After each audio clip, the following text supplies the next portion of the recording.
La nueva plaza de la Baragaña se abrirá por fin al público el próximo domingo de Ramos y ya se han retirado algunas de las mallas que la protegían, por lo que se puede ver la nueva cara del foro más genuino de la villa marinera de Candás.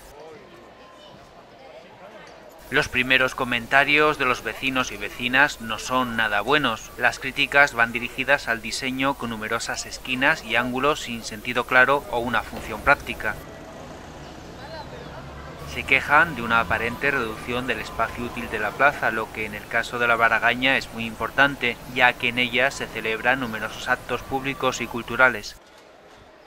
También se quejan de las numerosas escaleras y escalones, que parece la solución típica en este pueblo para resolver cualquier plano inclinado.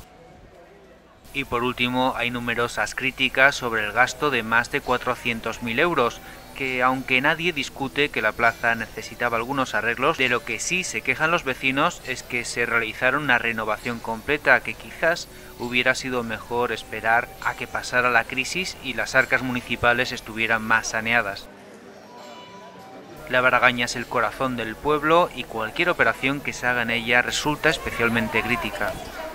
Con todo, la prueba del algodón de la neobaragaña se verá con los días y el uso o el desuso que los vecinos y vecinas hagan de ella.